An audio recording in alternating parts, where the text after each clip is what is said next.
What's up, everybody? Welcome to Daily Refinement's morning mastermind call. We do this Monday through Friday at 6 o'clock in the morning Pacific Standard Time, every single day, Monday through Friday. And afterwards, we have a beginner call with Isaiah. But this is also a beginner call because today's topic is there's hope after all for all resellers. And what I mean by that is you don't have to be a genius or a rocket scientist to master the basics. Okay, which is show up on time, do your work. Don't need to be a genius. Don't need to make the product. Don't need to find customers. Just need to go find something that somebody already made, describe it the best you can. Somebody will find it. If you have a good price, they'll convert into a sale. That's it. Nothing fancy. This morning, I was just thinking, I went to the gym and there was 5 people there. And I was just thinking, yesterday, the last few days has been some crazy weather, but there's still 5 people that just show up. And I would bet they're not doing anything fancy except for going on time. So just want everyone to think here. This group is about consistency, about improving, about making progress. And there's hope for everyone as long as you can do the basics. So Catherine, I'm just calling you to begin the call. Is there something that you would like to change or something that you're working on? And how do you feel about the basics of your business, showing up, doing your work? I feel good about the basics of my business. What I've been improving is getting my work done sooner so that I can do the other things that I want to do during the day. And the more I do that, the sooner I get done, the more I want to do that. So I rearranged my office and that helped just streamline some things that I needed to streamline. And I've been going through all the stuff in my basement that I don't want to sell anymore. So I'm getting closer to just being in my niches, and that helps too.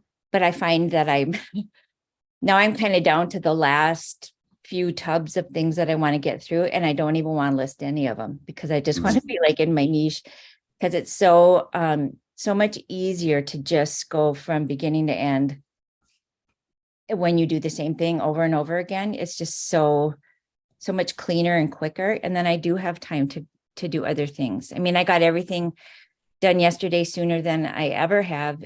And my dog was sick yesterday, so I was interrupted by her a lot, but I still got done early just because I was more aware of why that's so important. So what kind of workplace changes did you make? Why was it easier? What did you change to the environment?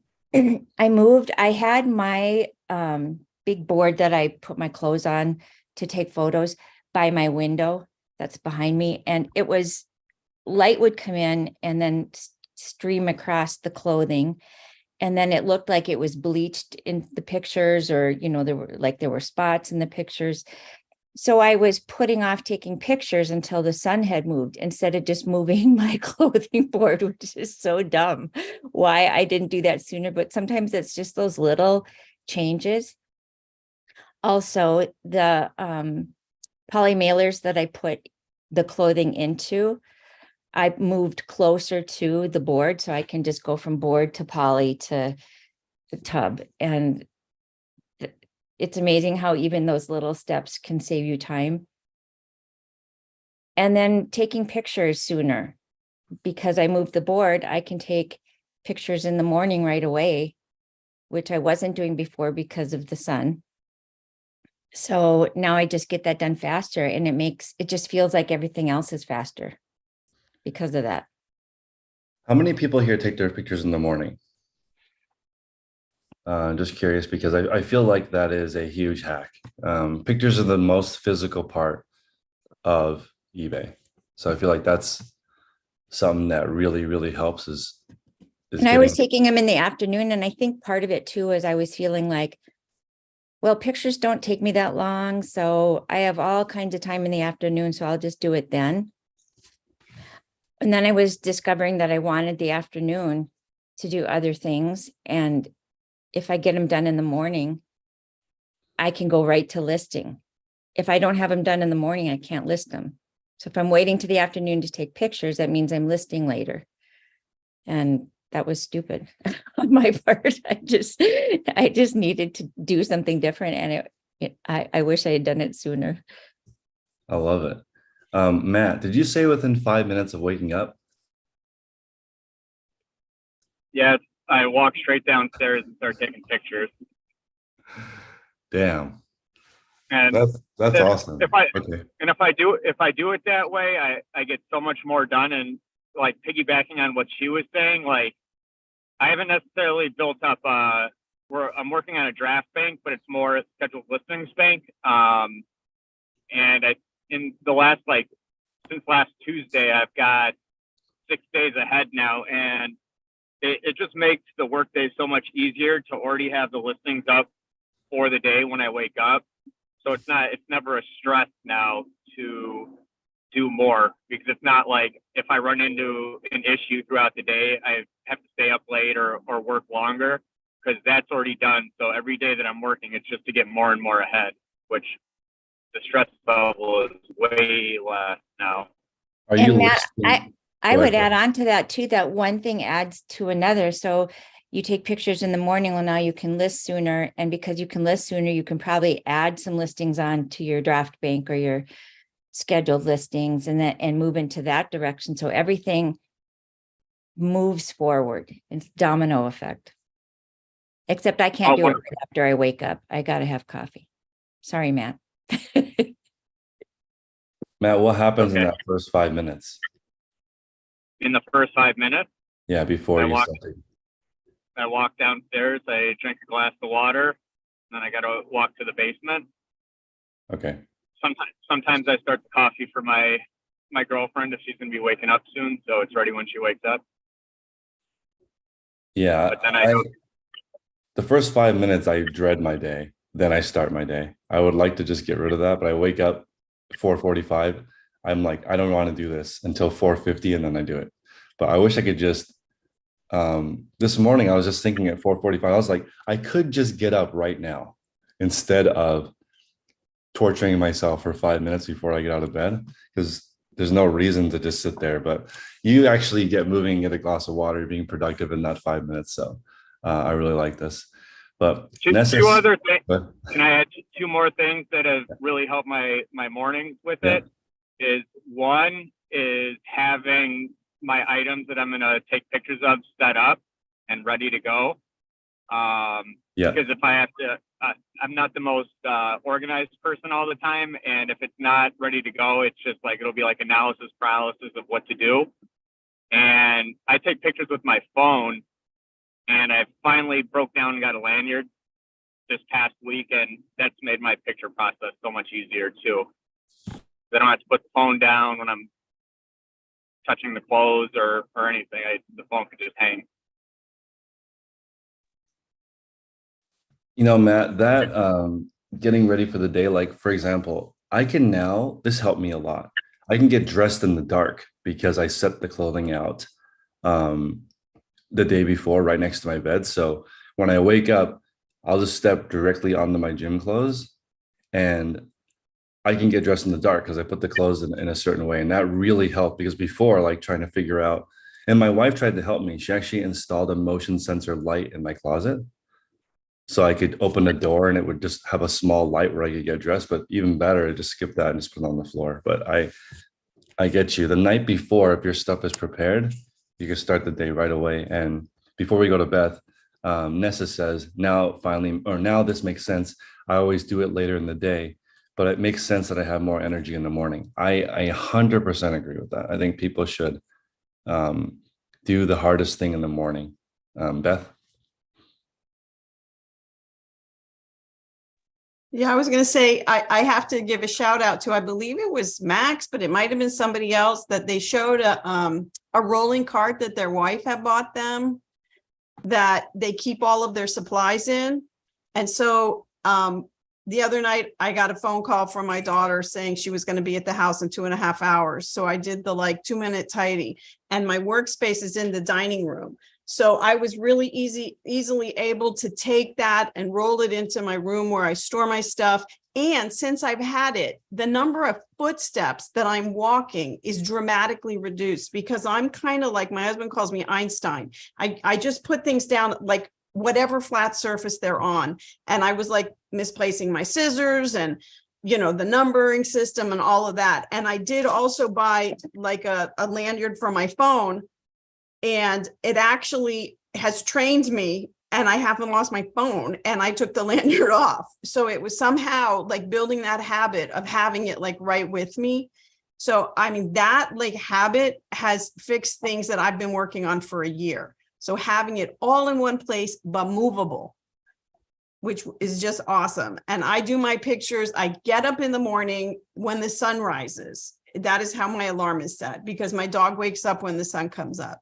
And the very first thing, I get out of bed, I make the bed, I take my vitamins, I get a beverage that I'm going to carry with me. I put the dog's collar on her. I get the key. I walk out the front door, lock the door, and we walk for 45 minutes. Then I come back and I get my packages out. I sit down, I do this call. I work on anything. I get my listings up while I'm doing this call or at this time of day. And then I can go and do pictures and start that over again. And I can be done by noon. And I've been building a draft bank, which is wonderful, because when that daughter showed up the next morning, all I had to do was launch my listings. And I was like, the whole day I could spend with her. So they had to wait 10 minutes while I packaged up the packages that sold overnight.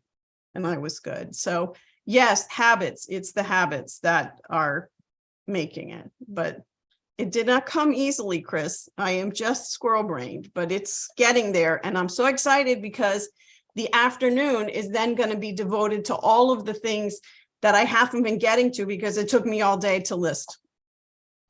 So That's great. I wonder if people can use that same methodology on vacation, or if they're out of town, or they family emergency. Because like usually you have 10 minutes to launch your drafts, even in an emergency. If you're used to it, I feel like you could just do it and people wouldn't even notice that you were gone for 10 minutes. So I think you should probably do launch your drafts, answer your customer service all in one habit stack. You know, the book Atomic Habits has been pretty big in our group. And if you can stack customer service, launching your drafts together, it's huge. Thank you, Beth. That's really useful. And having everything in one place, everything has a home. That's great around the house, for reselling, for life. Let's go to Max. Max, what are you working on?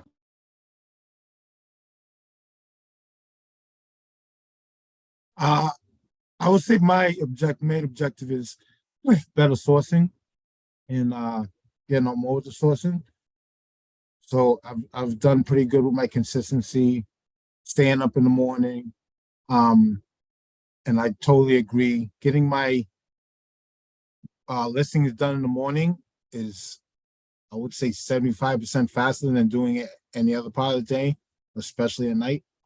And I think when in the morning, when you do it, you don't have all those rest of the day in life on top of you that you kind of think of. And especially when you work at home, that kind of distract you.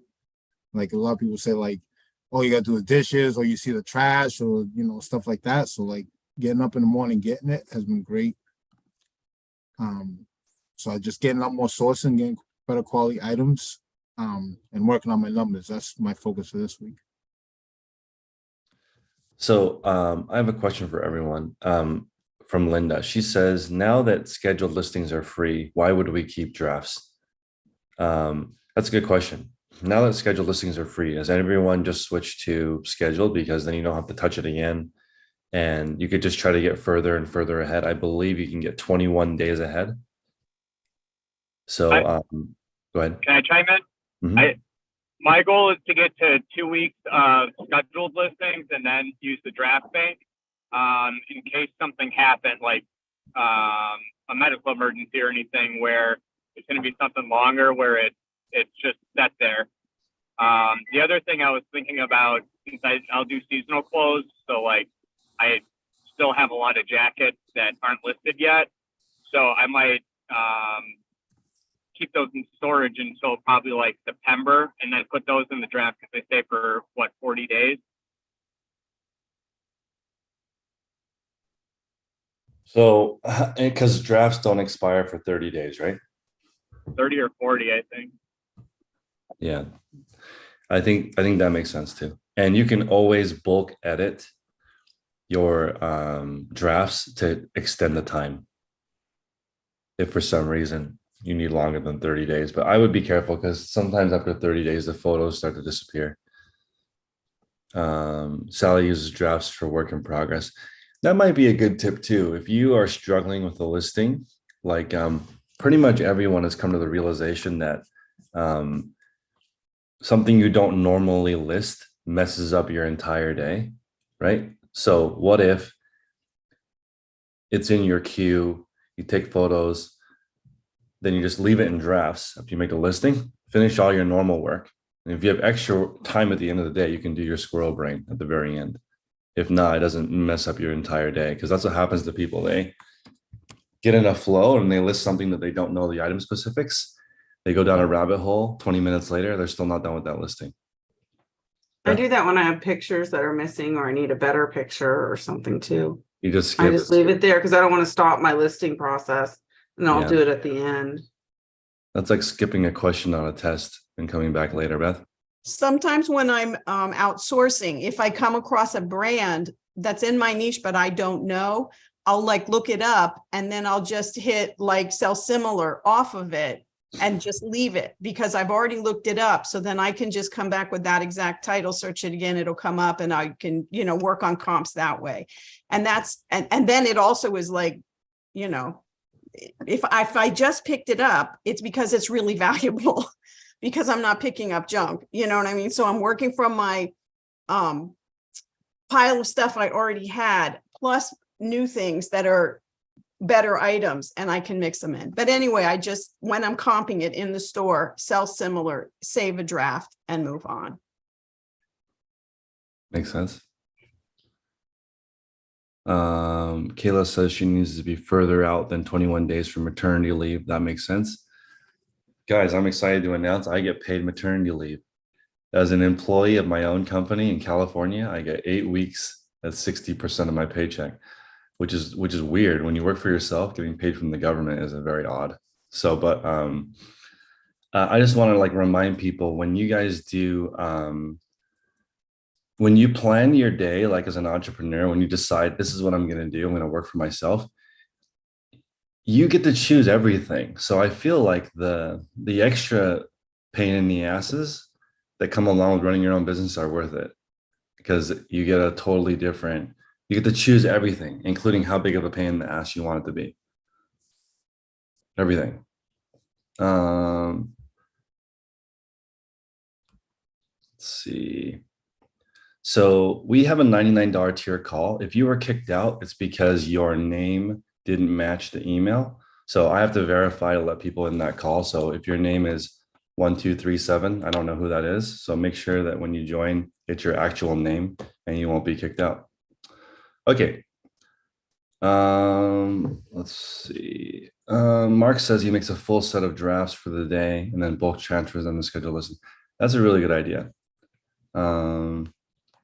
Yeah, I do that because how if we put everything in schedule per each listing, that's one extra step in the listing process. So I just thought I'd just bulk it all. It's a really good idea. And yesterday I called on Mark, not to call him out, but it's like really, really, really difficult to stay consistent, but being consistent is not hard. Which sounds weird, right? The hardest thing to do is to be consistent, but what you were actually doing is just the basics. So I think that if people think, you know what, it is a lot of energy to get this momentum going, and they give themselves some grace in that beginning part when you're building the momentum, right? That's why on our call, our advanced call, we were talking about building momentum with a small listing goal.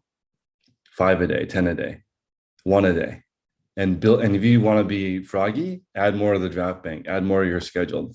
Then later, as it starts to become a habit and it becomes easier and easier to stay consistent, then move your job bank or move your job bank and your listing go higher. But build that momentum first at a small. Go to the gym first before you lift heavy weights.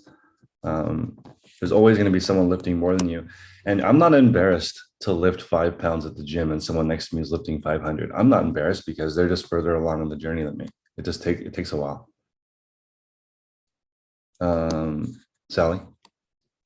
You're asking, what we're doing to kind of fix things. I come up with 3 things that I think about every day. First of all, I'm not big enough to hire help.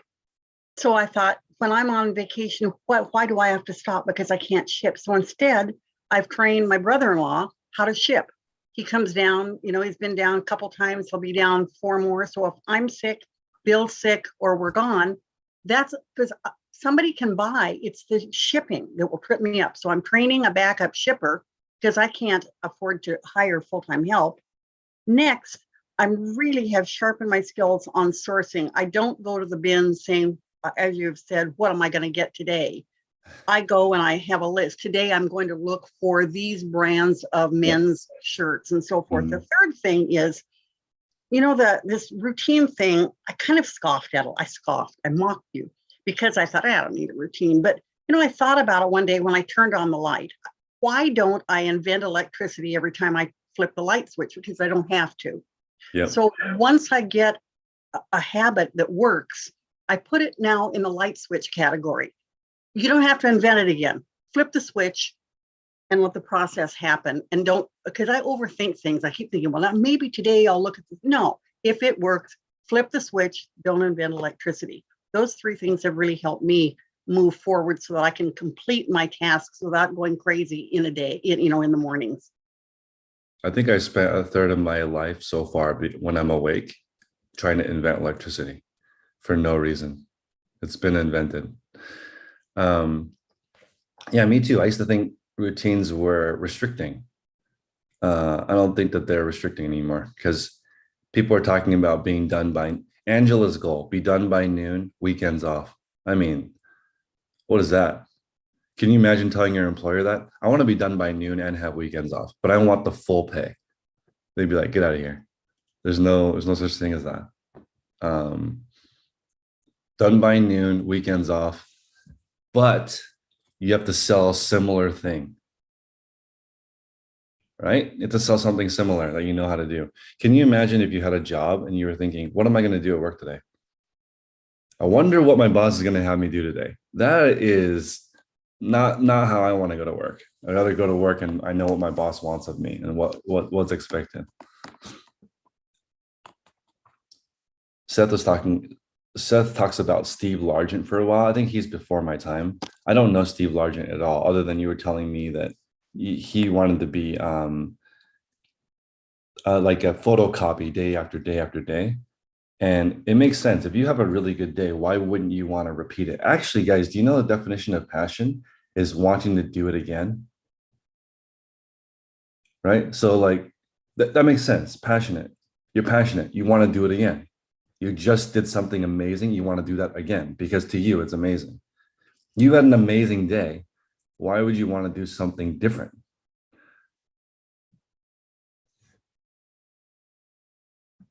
Yeah. Seth said he was a quiet man. Well, he should have been noisy as hell. That's sad that he wasn't. I wish he was super noisy. A lot of people who are really successful are not noisy. It's very annoying. Like I wish that like all the major players ever tweeted every day what they were doing so we could look at it. Like how much are they doing in the morning when they wake up? Beth says Shiva. Go ahead. No, I was going to say, I the other day I had an interesting experience because I was, while I was walking, I was listening to an audiobook and a notification came up from Facebook and I started to look at it. And by the time I got back to the book, I had to rewind 2 minutes. And I was like, dang, just that one distraction cost me 2 minutes. And it's like, I have not been on social media. I'll go 2 or 3 or 4 days. And it's like, saves me so much time. And it was just like, that was, we talk about measuring how long things take. That was a forced measurement. And I was like, wow. Yeah, if you think about time like that, like I think it's so useful. Wow, that was 2 minutes gone. I'll never get back. That was 5 minutes gone. I'll never get back. James, what are you working on? What could be improved? So yeah, I've been working on the clothing side, trying to improve the process when it comes to clothing. I've ordered a lanyard now, which is going to make it easier when I hang the clothing to be able to flip it over.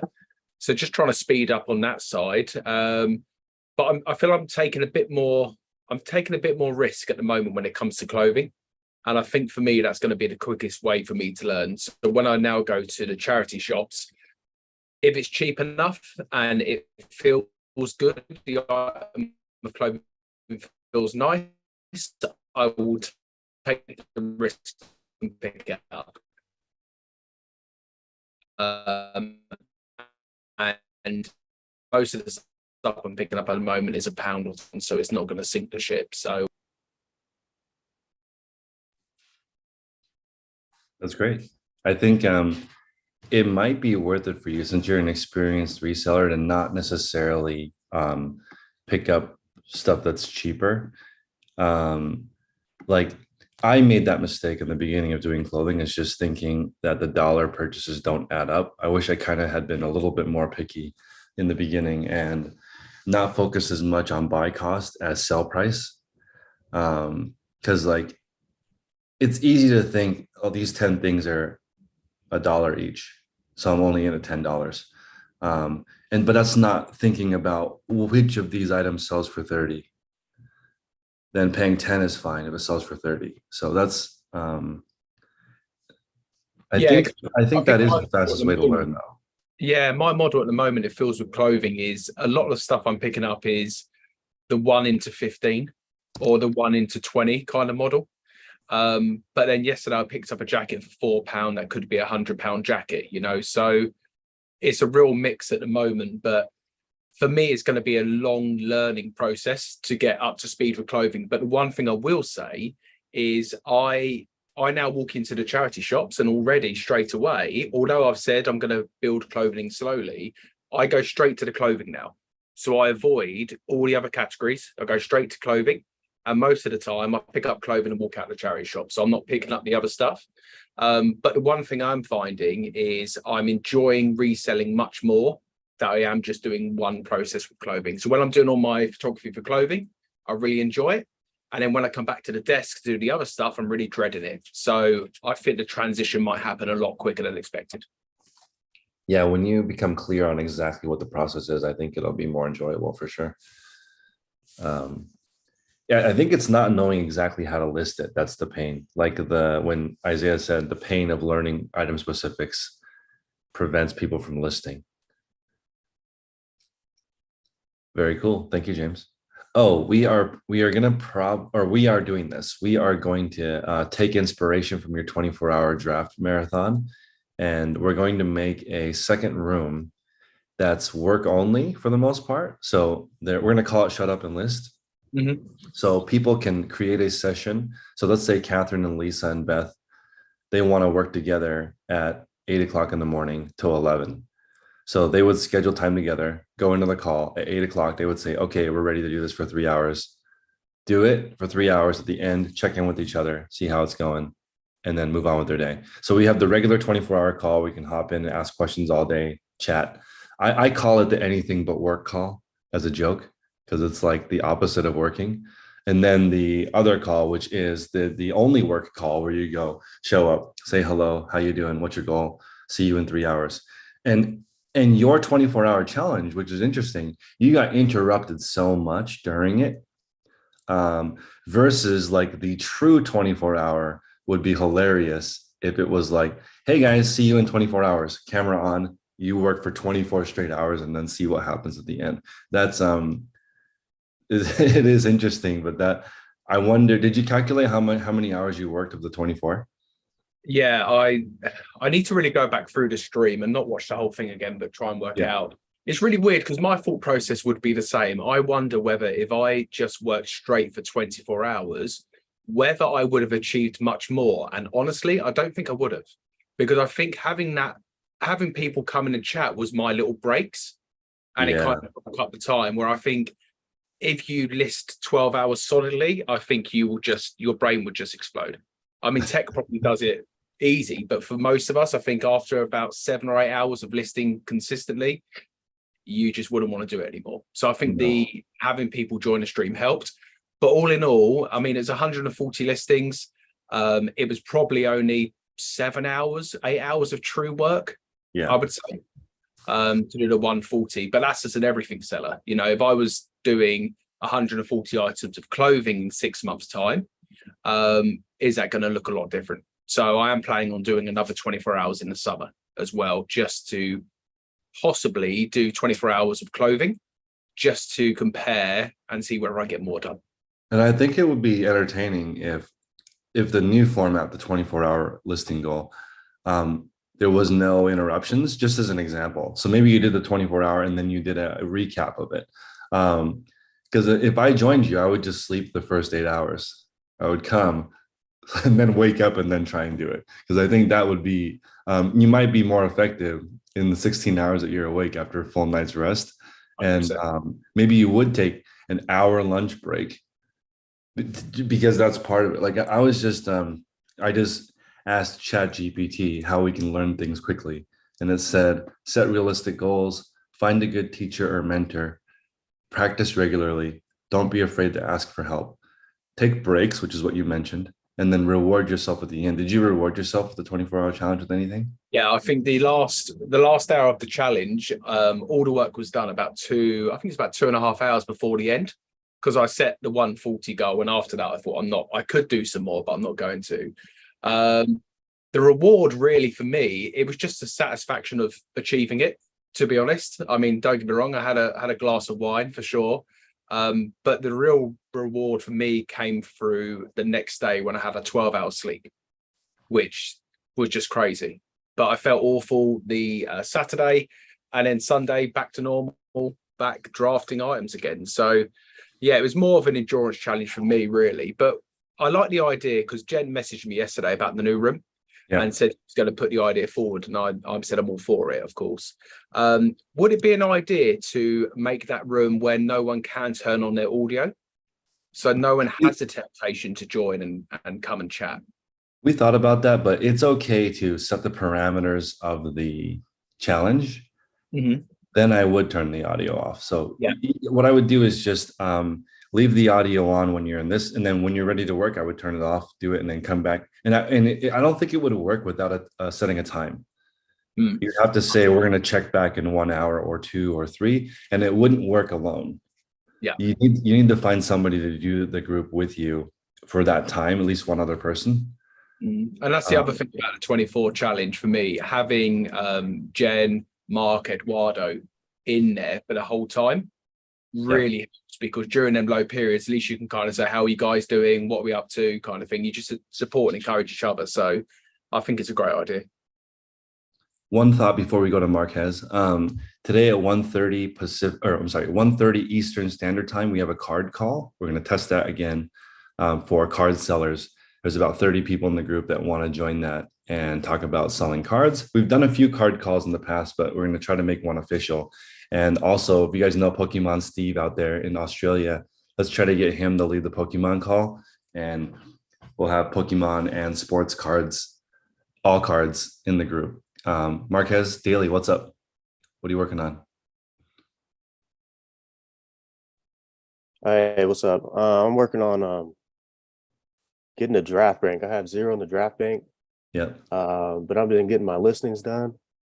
I got to hit the thrifts today because I don't have any more stuff to list. So I'm about to hit the thrifts, get some more items. That's the problem I've been running into, not sourcing enough stuff. I'm listing 30, so I'm getting my listings up, but it's like a lot. So I got to kind of figure that out better, getting more items, and then getting this draft bank, because I have 0 in the draft bank, because I just use it the next day automatically to get these listings done.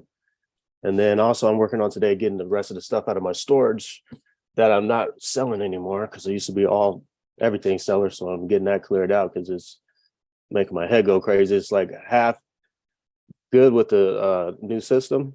Yep. With the synchro members and everything like that. And it's been great picking items. Now I'm working on the other half. I'm getting the rest of that out today because I cannot take it anymore. My head needs to be clear because it's all crazy, you know. So I'm working on that, get that done today, and then get some sourcing done and get my listings. But the main thing I need to work on is getting this draft bank in. I know it helps everybody. Everybody talks about it. I'm just not there yet. I really need to get more items sourcing to help me out and get this draft bank going. Does everyone here let out a sigh of relief when you sell your last whatever thing of something that's not in your category? Like when you sell that turtle cookie jar, are you like, oh, I don't have to do that again? Because it is interesting when you have a storage area and you clear one area out of stuff that's not related. You're like, whoa, look at all that space. All that space is back. I need the space, so that's getting out of there today. It's going. Wait, can I tell you guys, if you start selling only one thing, you'll have extra space. That should be inspiring. You'll have a room that's only 1/3 full if you only sell one thing. Okay, let me give you guys the most extreme example of this. If you have a warehouse that only sells one thing, okay, so let's say you sell water bottles and you only have one style. You can pack it 100% full from floor to ceiling because you don't have to look through anything to get it. All of them are the same thing. So you could run $1 million business in a 5x10 storage easily because it's floor to ceiling the same thing. When it's all different, you need sometimes 100 times more space because you need to be able to look through it to find it. So it is interesting looking at when you're looking for warehouse space, they'll ask you, how big is the variety of things you sell? You sell everything? Okay, you need this giant 10,000 square foot building. Oh, you just sell one thing? 5x10 storage. So it's pretty wild. Vlad, what's up? I wanted to jump to a different conversation. I didn't know if this would be a good time. So I know you guys mentioned that the $100,000 tier group, the difference between that group and the $250,000 is consistency. Yep. And it dawned on me yesterday. I wonder what do you guys think is the difference between the $250,000 group versus the $2 million group?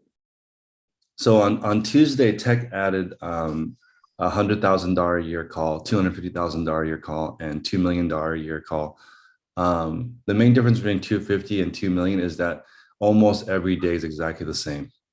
There's really no variance. And the main, I would say there's a couple of things. Supply is set. So you've already decided you're going to sell one thing and you have, let's just use this as an example, unlimited inventory in that category that you have picked, because figuring out supply is one of the early parts of reselling, a reselling business, figuring out what you're going to sell. Once that's set, creating a day that's exactly the same, then I think it would be difficult to do $2 million by yourself. It's in theory possible, but when your day is set and then you can give that set day to somebody else, that's when you can start scaling. But if your person doesn't do the same thing every day, it doesn't usually work. Also, Tech's model is really unique where one person does the same thing all the way through. So before I was doing $40,000 a week, which is what 2 million is, I had different people doing different things. So supply is set, the routine is set, somebody else does the exact same routine. That's the difference between 250 and 2 million.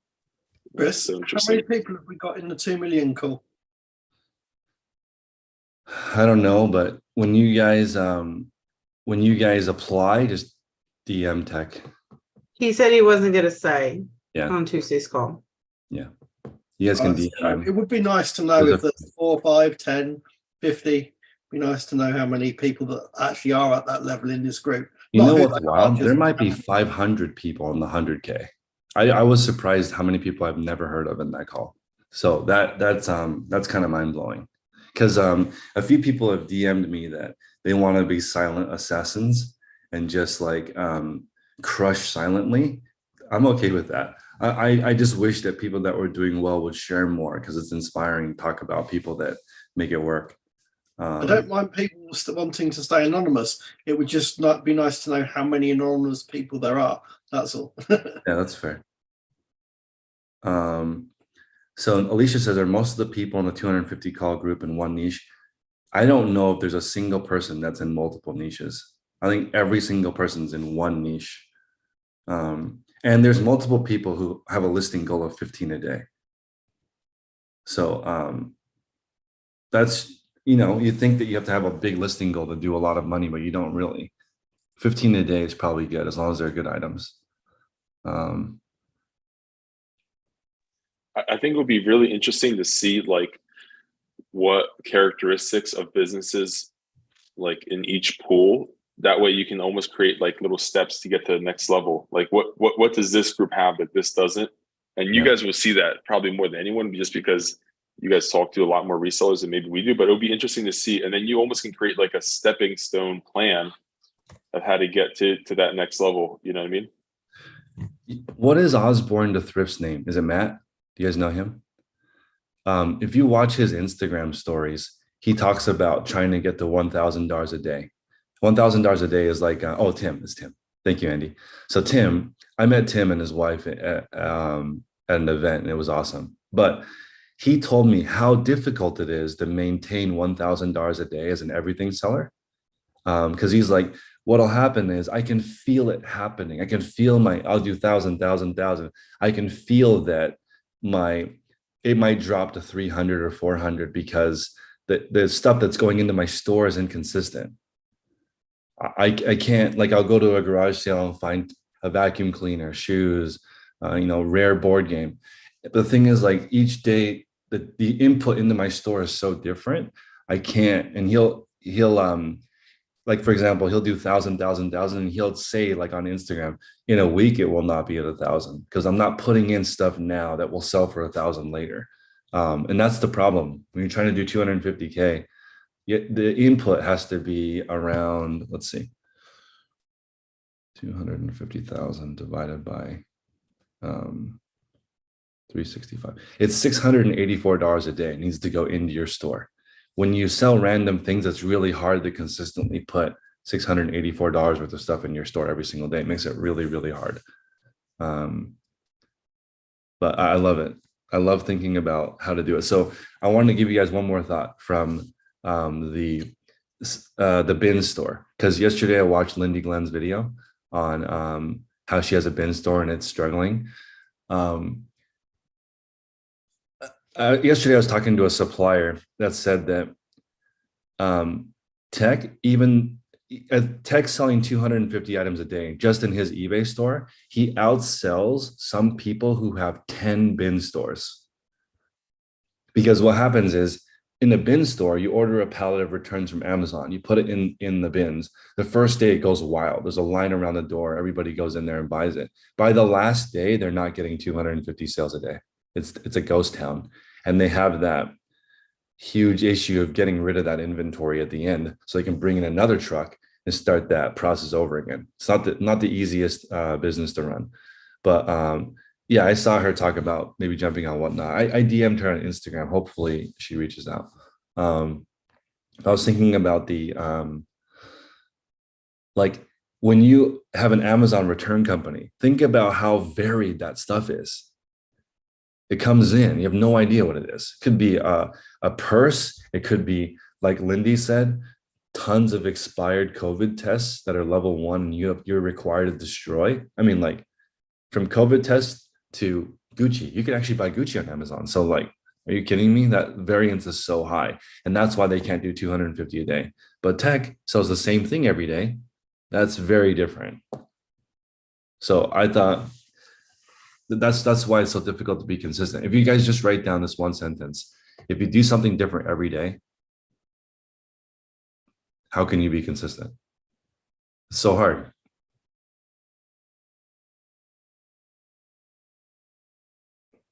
The most obvious niche in a $2 million call is media. That's the most obvious one because it's the most sold thing on eBay. There's also unsuspecting niches, like mostly media related in that call. Lisa was saying it was terrible what she went through, those pallets of trash. I was thinking the same thing. Like, because I have two businesses right now, essentially. I have my used clothing business, which is on fire. And then I have which is what tech does. Then I have my liquidation pallet business, which is like a dumpster fire. It's very hard because you get it and the variance is so high.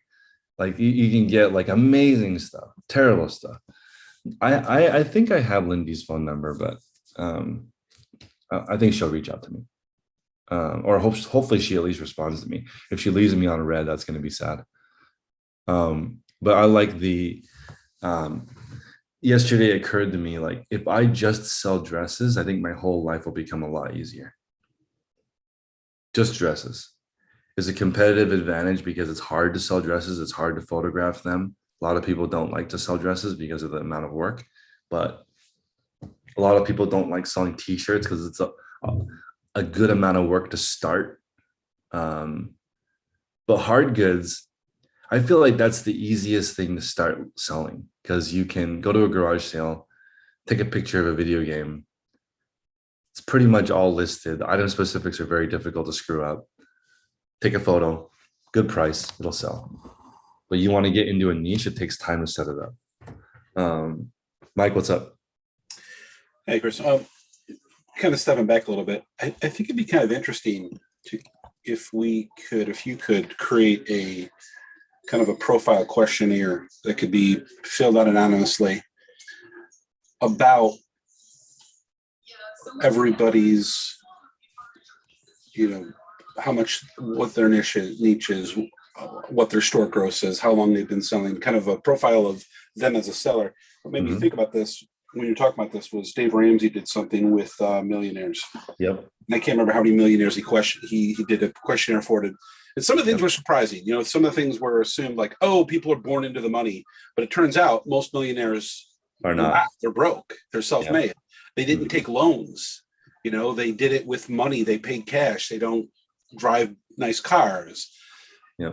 I think it might be surprising to find, because we're wondering, what's the niche of the 2 million call and what do people do in the million call? I think a lot of those people are sleepers. I think a lot of those people, because generally the more successful you get, the more busy you get. I think people do kind of hold those cards close to the vest. Definitely. Maybe they would be willing to give up that information anonymously. Maybe not. The most surprising thing I learned about the Dave Ramsey thing, because he interviewed all these millionaires to figure out why they're millionaires, was their parents really affected them, but not what you would expect. It was like, my parents had such poor financial habits that I never wanted to be like that. Or we grew up worrying about food and I never wanted to do that. Or my parents are really good with money and I just kept those same habits. So it was like, is it interesting, right? Huge effect from your parents has a huge impact on how you think. The other interesting thing was the vast majority of them were absolutely terrified of debt. Yeah, that's true. They bought everything with cash. They didn't overextend themselves. They didn't take loans to expand their business, which is surprising. Which is funny because it's sort of the same thing that gets preached here. It's like, don't overextend yourself. Yeah. You aren't a storage company. You want to sell things. You don't want to store things. So don't overextend yourself. Wait until you grow at the right pace. So a lot of that stuff was interesting. That there's parallels here. Definitely. Anyway, that's something I just thought it would be interesting to know, kind of the typical profile of the successful reseller. I can give you a few. Usually successful resellers have a full-time job already. So they already know how to do a schedule. Usually they have kids. Usually they're in one niche, and sometimes they are wide in the same niche. Like there might be people who do video games, people who do cards, people who do clothing, but like a few different things in it. There's quite a few that do shoes. It just depends on, but yeah, so usually they have a full-time job. Usually they have kids. Usually they are really good at time management. And Usually they have more supply than they can list. They pick a niche where the supply is abundant. There's no home run kings in the $2 million call. No one's like, I just sell $100 items a day. There's nobody like that. Philip? Hey, I have a question regarding like speeding up shipping time, if that's okay. Yep. So like an issue I'm having is, well, the first one, which is an easy fix, is my screen timing out because I'm using my phone and just sorting by custom SKU and then going through the orders that way. But like my biggest time suck is putting the phone down, because sometimes like I'll try to balance it on like a bin, or like it'll fall down between like a crack randomly. Not that it happens every time, but I'm sure it's adding like a couple minutes to like my shipping process. I was looking at like a wristband on Amazon that you put your phone on, but like I'm watching the video and it takes a guy like a minute to put the phone and the wristband on. I'm not sure if you guys have anything that you use that might be able to speed up that process. I guess I a have- line. Go ahead. Yeah. I got a lanyard and it's this cool little thing. I don't know if you can see it. You slip it into the case and it has like a little ring on the bottom. And I'm doing a bad job. There we go. And like that. And then it has a black cord that clips onto it. So you just keep it around your neck. So you just like drop it when you're done and you pick it up when you need it again. And Philip, I would use the desktop version of awaiting shipment. So like, Okay, yeah, thank you. if you use a lanyard like this and your phone sits on your chest, then when you could just lift it up and drop it down. I did that with picking too. Okay, yeah, I'll look into the lanyard. I do just pull up the desktop version and on my phone, but the lanyard probably will work better. How long does it? I know it's probably like a dumb question, but is it like pretty quick to get it in that case? Also, you could do, I think, Velcro and a belt is fast too. Yeah, this thing is the super easiest thing in the whole world. It comes through the hole where your charger is on this iPhone. And so it's just like a little, I mean, it's the cheapest thing in the whole world. And it came with two of them. I think I paid $6 and it came for two. And you slip this little piece into your case with your phone. And it has this little ring thing that comes out the bottom of the charging hole. So you just hook it on right there. I mean, this thing was like 2 seconds to put in, and it's super lightweight and it doesn't take up that much space in the case. What about also a rolling cart with a computer also is very common. Yeah. I have the same thing, and I attach to my my camera. The what you are talking, the plastic thing, you know, I have the same thing, but attached to the camera with the cord. So that's very good. Very easy. Mm-hmm. Monica, Thank you. did you have another question, Monica? Me? Yeah. I think no, it wasn't a question, but maybe another day I would say. Okay. Yeah, that's okay. Blake says he has a small shopping cart and his phone. I like it. Some people use the IKEA bag when they walk around picking items. I think a cart's probably best. A cart with a plastic bin on it that you can just put your phone next to it, or your laptop. Laptop is easier. And then Oh God, what am I? This is my rolling cart. It's messy right now, but this is it. It has my scissors, it has my bags, it has my numbers.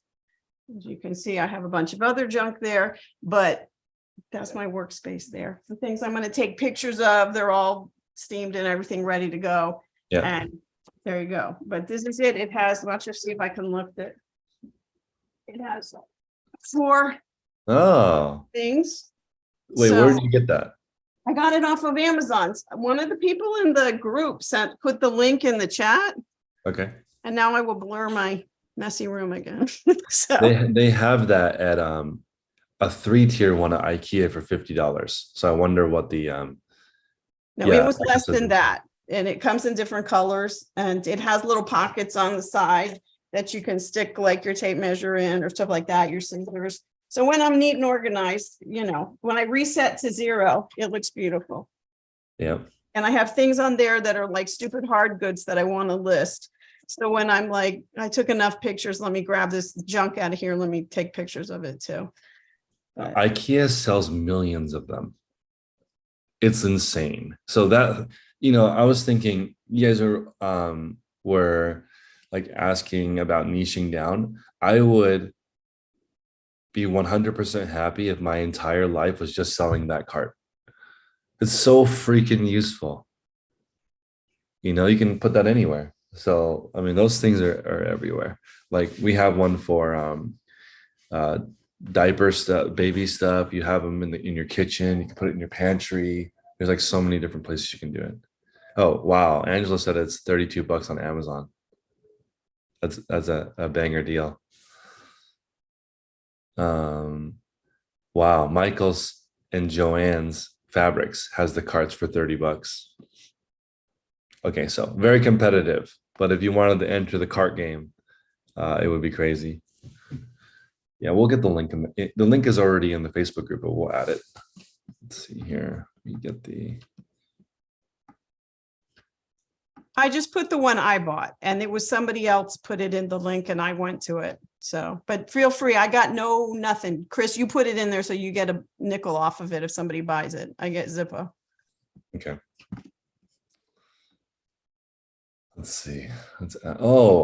This one's interesting. It has the I wonder if it comes with the little things on the side. Does it come with these little guys? Yes, it does. These little thingamajiggers. Okay. Yeah, Yeah, gonna cool. unblur again, but it comes with those. It comes with little dividers if you want to make your shelves, I don't know, super organized. I don't find them very helpful. I just pulled them out. I need more space. And you could arrange it so that you have a bin with no divider and set your laptop in it. So it doesn't fall over. So you can, it's incredibly versatile. It is. Like I said, that was the one thing that somebody in this group suggested that I actually was able to implement in a minute. Once my husband put it together in a minute, and it changed my life. So I have one from the Container Store that's like drawers that slide out. Actually, I have two. I bought one for my my storage space for like what you're talking about. It has the computer on it and I can roll it around. And then I have one in my photography area that I keep all my photography stuff in, and then I have a stand at the top that I can put like a computer on there too. But it's drawers, which are really nice, and it rolls around. Also comes with a lot of accessories, or you can get a lot of accessories for it. the people that measure the time it takes to do something would say opening the drawer adds a second. So I'm not that tight on time, but I can just hear Chris's little brain. Well, I had one like you had, and like I had one of the IKEA ones and the wheels stopped working. And also like, because the shelves are kind of deep and also it's mesh in the bottom, like I couldn't put like small objects without putting another thing inside the drawer. So I got one of these like in the as is section, or like not the as is section, but in the like clearance section at the Container Store. And I liked it so much that I went and I bought another one, and I keep like also my Tyvek and like shipping stuff in it right now, but I'm going to change that. But I knew somebody would say that.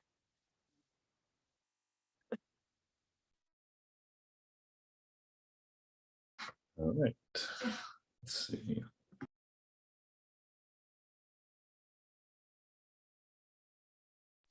Go, Jennifer.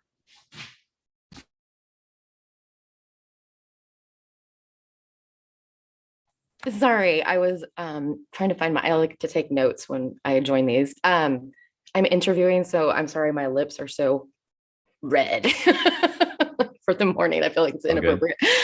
I wanted to know, okay, so I've been selling Show Me Your Moo bridesmaid dresses, and they have just been doing so well. And it's a mixture of like damaged dresses to ones that are totally fine, but I buy them and expecting them to be like a little bit damaged. How do I find out, like I would like to sell the Anthropologie bridal line.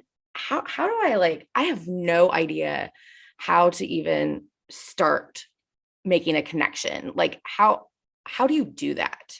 I think the Anthropology liquidates their clothing in there's a couple different ways. They either liquidate returns and shelf pulls from liquidators. Mhm. So you would just start Googling like Amazon brokers in your area, Uh-huh. and figuring out how to get on the list for when what happens is the end of every season, Anthropology will send this list to everyone, and whoever bids the highest will get it. That's one. There's also like I'm trying to think if this is in Atlanta. There's a liquidation center in Atlanta and one in Connecticut. Oh, they have that's their furniture stores there. Yeah, I wonder if they also do clothing because I've seen some, but I do know they do It's sell through clothing also. brokers. It is. Yeah, and I've heard that it's still pretty pricey. Like I've seen people go in video and like they say a lot of the stuff is damaged and that it's still kind of expensive. But they do sell, and I think they just like throw it into boxes and you just have to like dig through it. Huh. Okay. Do you know what it's called? But or it's on, like people on YouTube have It's videoed it.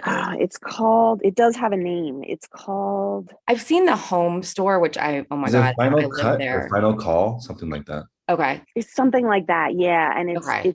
there are these huge like warehouses and it's everything. It's like it's the furniture, it's clothing, it's Oh, okay. yeah, I think they just have the clothing in separate sections or they get it intermittently. I don't know if they have like the clothing out all the time. But Okay. yeah, they have 2 locations and I don't know exactly where Okay. they are, I'll but you look can that find up. them. It's called Yeah. Yeah, you Final can Cut. Google it. Okay. And the like I think they have well, like their wedding line is like BLD something. It's like a different, it's not an Anthropology brand. When Anthropology liquidates their items, are they liquidating, like do they send the stuff back to the brand first or do they just like liquidate and Beholden is their brand. Yeah. yes, It's that's just it. like, yeah, it's their brand. It's just like, it just has a Oh, different name, but it's I definitely see. like, yeah, it's Anthropology. Oh, But like okay. a house brand or whatever. Okay. Okay. Well, that gives me like some good like places to look that I haven't looked already.